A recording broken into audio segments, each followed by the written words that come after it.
Morning. आज की date में हम सॉल्यूशन की रिवीजन कर रहे थे और उसमें मैंने पीछे जो वीडियो लेक्चर दिया था उसमें मैंने आपको बेसिक कंसेप्ट ऑफ सॉल्यूशन के बारे में बताया था। मैंने आपको ये बताया था कि सॉल्यूशन क्या होता है, डाइल्यूट सॉल्यूशन क्या होता है।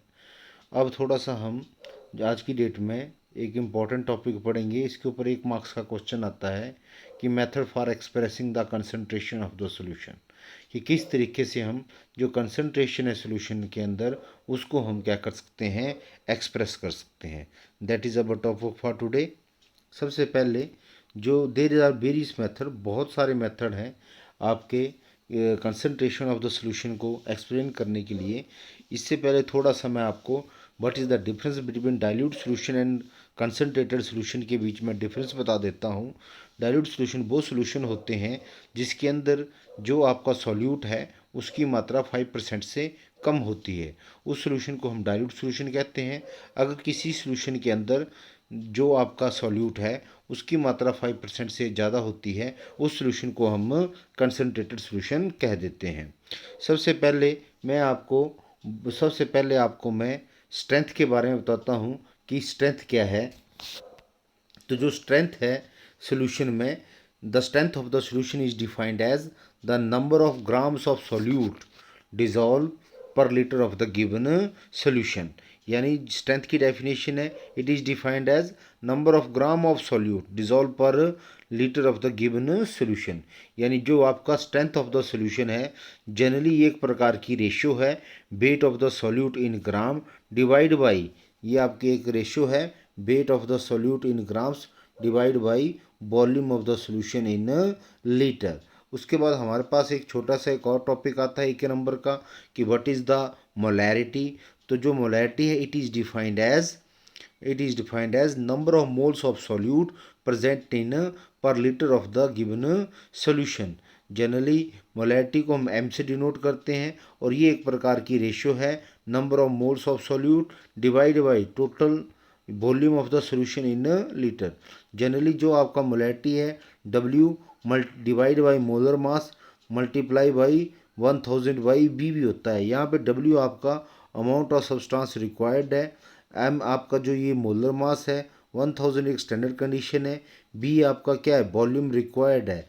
तो किसी मान के चलिए मेरे को M/10 का NaOH का सोल्यूशन बनाना है, तो हमारे पास यहाँ पे इसकी वैल्यू W की वैल्यू हमारे पास हमें निकालनी है। मोलर मास इसका जो NaOH उसका 40 है, हमने मान के चलो 250 ग्राम का सोल्यूशन बना है M/10 का, तो यहाँ 1000 बाई 250 आ जाएगा, यानी 250 ml आ जाएगा। और जब इसको हम सॉल्व करेंगे तो हम इस तरीके से M/10 का NaOH का सोल्यूशन की वैल्यू को हम मेज़र कर पाएंगे। उसके बाद हमारे पास एक मेन आता है कि हम परसेंटेज किसी भी किस तरीके से सॉल्यूशन के अंदर कंसंट्रेशन को पता कर सकते हैं।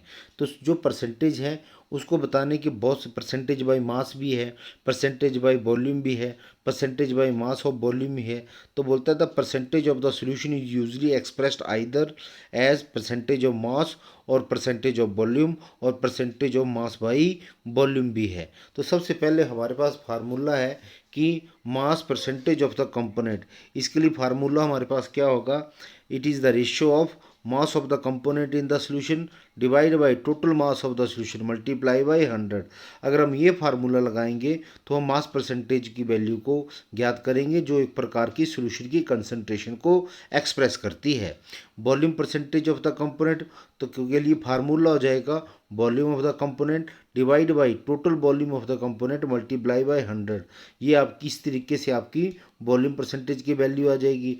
Mass divide by volume percentage of the component के लिए क्या आएगा, मास of the component divide by total volume of the solution in millilitre multiply by 100। इस तरीके से हम मास बाई वॉल्यूम परसेंटेज को, कंसंट्रेशन ऑफ द सॉल्यूशन को हम क्या कर सकते हैं, मेजर कर सकते हैं। इसके बाद हमारे पास एक और वर्ड आता है कि कंसंट्रेशन का फॉर्मेलिटी। तो जो आपका फॉर्मेलिटी है it is used in place of molarity, ये मोलैरिटी के स्थान पे यूज होता है। And the formality of the solution is defined as number of grams of formula mass of solute dissolve in per litre of the given solution. यानी कहने का मतलब क्या है कि जो अगर आपका जो आपका फॉर्मेलिटी है उस केस में हमारे पास जो फार्मूला क्या आ जाएगा, हमारे पास आ जाएगा यहाँ पे number of moles of solute divide by mass, formula mass of the solvent in gram multiply by आपका क्या आ जाएगा, 100 आ जाएगा। यहाँ पे हमारे पास पहले क्या था, मॉलिक्यूलर मास था, अब हमारे पास क्या आ जाएगा, फार्मूला मास आ जाएगा। ठीक है, डब्ल्यू अमाउंट ऑफ सब्सटेंस हो जाएगा, भी आपका क्या हो जाएगा, वॉल्यूम रिक्वायर हो जाएगा। इसके बाद हमारे पास एक और टर्म आती है कंसंट्रेशन को एक्सप्रेस करने की सॉल्यूशन में, नॉर्मेलिटी। तो जो आपका नॉर्मेलिटी है, normality of the solution is defined as the number of grams equivalent of solute dissolve per litre of the given solution. Generally जो आपका नॉर्मेलिटी है ये एक प्रकार की रेशियो है, number of gram equivalent of solute divide by volume of the solution in litre. इसे हम और तरीके से भी एक्सप्रेस करते हैं कि the number of grams of solute divide by equivalent weight of the solute divided by volume of the solution in litre भी आ जाता है। कभी कभी जो हमारा नॉर्मेलिटी है ये एक प्रकार की रेशियो होती है, strength of the solution in gram per litre divide by equivalent weight of the solute के बराबर होती है। तो हमारे पास बहुत सारे तरीके हैं नॉर्मेलिटी को एक्सप्रेस करने के लिए, और नॉर्मेलिटी कंसंट्रेशन को एक्सप्रेस करती है, और ये एक बहुत इम्पोर्टेंट कंसेप्ट है सॉल्यूशन की कंसंट्रेशन को मेज़र करने का। जब भी हम बहुत सारे एक्सपेरिमेंट करते हैं तो उसमें हम जो सॉल्यूशन है, तो हम कोई एक जब स्टैंडर्ड सॉल्यूशन का बनाना होगा तो नॉर्मेलिटी का बनाते हैं या मोलैरिटी का बनाते हैं। तो जो आपका नॉर्मेलिटी है वो एक प्रकार की क्या है, it is defined as the number of gram equivalent of solute dissolve in per litre of the given solution. इसके बाद हमारे पास एक और कंसेप्ट आता है, व्हाट इज़ द मोलैलिटी। तो molality is defined as in the number of moles of solute dissolved in 1000 gram of the solvent. तो इसका कहने का मतलब क्या है कि जो आपका मोलैरिटी है वो आपका क्या है, number of moles of solute divide by total mass of the solvent in gram multiply by 1000। It is also written as number of gram of solute per 1000 gram of solvent divide by molecular mass of the solute. It is denoted by M. इसको हम किससे denote करते हैं, M से denote करते हैं। इसके बाद हमारे पास एक और छोटे सा कंसेप्ट आ जाता है कि what is the parts per million. तो जो आपका पार्ट्स पर मिलियन है ये भी एक प्रकार का कंसंट्रेशन को एक्सप्रेस करने का तरीका है। तो ये बोलता है कि 1 पार्ट इज डिजॉल्व 1 लीटर या 10⁻⁶ parts of water is known as 1 ppm which is also known as parts per million.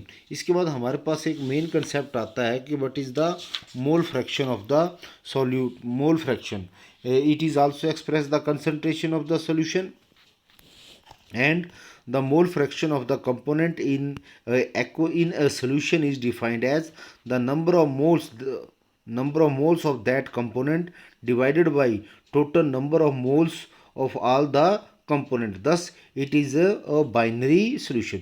जो दो सॉल्यूशन का मिक्सचर है उस सॉल्यूशन को सिंपली हम क्या कह देते हैं, बाइनरी मिक्सचर कह देते हैं। तो जो आपका mole fraction of the solute है इन ए सॉल्यूशन, अगर उसकी वैल्यू x2 है तो ये एक प्रकार की रेशियो होगी number of moles of solute divide by number of moles of solute plus number of moles of solvent. अगर हमें मोल फ्रैक्शन सॉल्वेंट का निकालना है सॉल्यूशन के अंदर तो हमारे पास फार्मूला हो जाएगा, या ये जो वैल्यू होगी एक प्रकार की रेशियो होगी number of moles of solvent divide by total number of moles of solute plus number of moles of solvent की रेशियो के बराबर होगी। तो जनरली अगर mole fraction of solvent in solution है तो हमारे पास इसकी वैल्यू क्या आ जाएगी, n1 divide by n1 plus n2। अगर mole fraction of solute in a solution है तो n2 is equal to n1 plus n2। और बोलते हैं कि जो आपका मोल फ्रैक्शन है ये एक प्रकार की क्या है, डायमेंशनलेस क्वांटिटी है।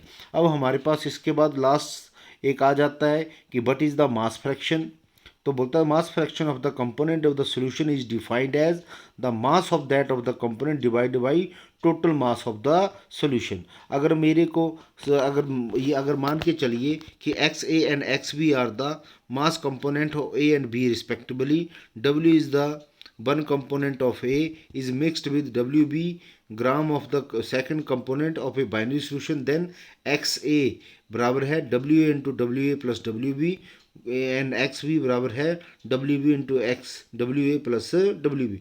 अगर मान के चलिए आपका एक्स ए आपका क्या है, ये सॉल्वेंट है, एक्स बी आपका क्या है, सॉल्यूट है, तो इस तरीके से हम वेट से भी उसकी मास फ्रैक्शन की वैल्यू को डिटरमाइन कर सकते हैं, जो एक प्रकार का कंसंट्रेशन को क्या करता है, एक्सप्रेस करता है।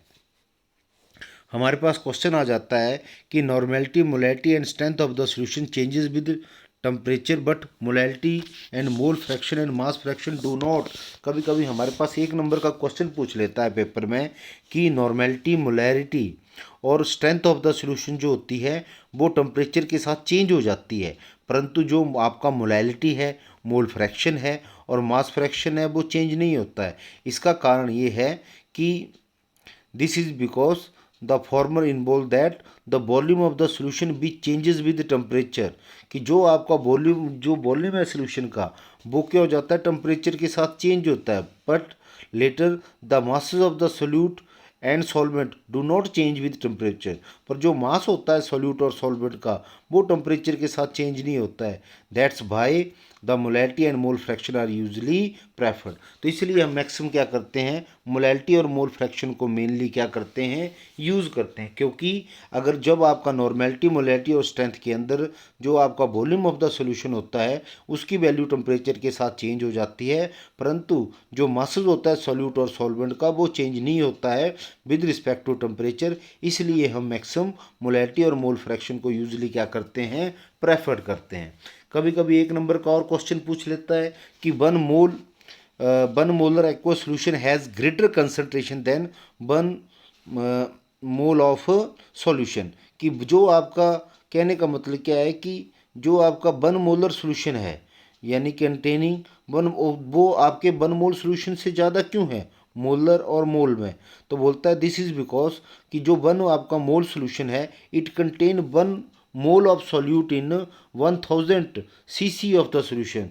This means that amount of solvent, that is water, present is less than 1 cc or less than 1000 gram, because 1 mole of solute present in 1000 cc of the solution. Hence 1000 gram of the solvent will be associated with more than 1 mole of A solute. तो जो आपका 1 ग्राम solvent है वो associated क्या है, वो क्या है, मोर देन है 1 मोल्स ऑफ द सॉल्यूट के। इसलिए हम 1 मोलर सोल्यूशन के एक्वा सोल्यूशन की जो कंसंट्रेशन होती है वो क्या होती है, ज़्यादा होती है 1 मोल ऑफ सोल्यूशन से। क्यों, क्योंकि मैंने आपको ये बताया कि जो 1 मोलर का सोल्यूशन है उसके अंदर 1 मोल किसका होता है, सॉल्यूट को होता है, जो किसके अंदर, और साथ में क्या होता है 1000 सीसी और क्या होता है आपका सोल्यूशन होता है। इसका कहने का मतलब क्या है कि जो अमाउंट ऑफ सॉल्वेंट है, जो यानी जनरली जो वाटर है उसकी वैल्यू क्या है, लेस देन है किससे, 1000 सीसी ऑफ सीसी, या लेस देन क्या है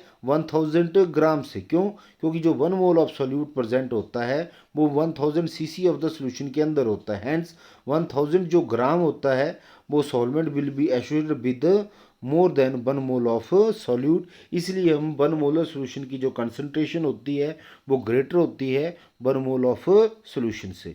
तो ये एक छोटा सा टॉपिक था आपका कि व्हाट इज़ द कंसंट्रेशन।